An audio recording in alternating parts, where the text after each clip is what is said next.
सवाल अगला सवाल है, यदि समीकरण 3 इंटू एक्स प्लस 2 पर होल स्क्वायर माइनस 6 बराबर 0 के मूल अल्फा और तथा बीटा है, तो 1 बटा अल्फा प्लस 1 बीटा बीटा का मान क्या होगा? तो सवाल पकड़ते हैं। पहले क्या लिखा है, 3 इंटू एक्स प्लस 2 पर होल स्क्वायर माइनस 6 बराबर कितना है, 0 है। तो 3 का 3 अभी रहने दो, a प्लस बी पर होल स्क्वायर तोड़ो, a प्लस बी पर whole square, a square plus B square plus 2, a का मान है x, b का मान है 2, माइनस 6 बराबर 0।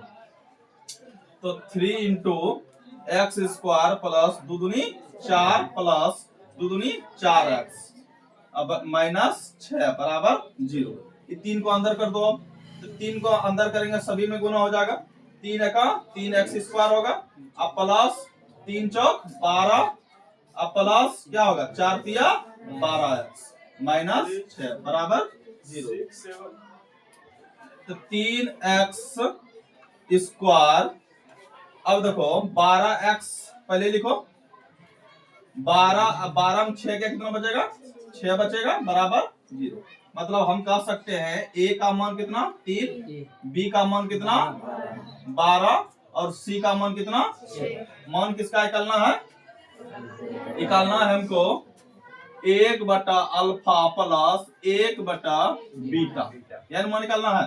तो ये दोनों का एलसीएम ले लेते हैं। अल्फा बीटा का एलसीएम कितना होगा, अल्फा इंटू बीटा। तो अल्फा अल्फा गया तो बीटा आएगा बीटा, प्लस बीटा बीटा गया तो अल्फा आएगा अल्फा, ये होगा। तो अल्फा प्लस बीटा लिखो या बीटा प्लस अल्फा लिखो, प्लस भी इधर उधर कर सकते हैं। तो दोनों इसका सूत्र कितना होता है, अल्फा प्लस बीटा का माइनस बी बाय ए, अब बटा अल्फा इंटू बीटा का सी बाय ए। चलो अब जब मान बैठाते हैं, b का मान कितना लिखा है 12, तो क्या लिखेंगे माइनस 12 बटा कितना, a का मान कितना है 3।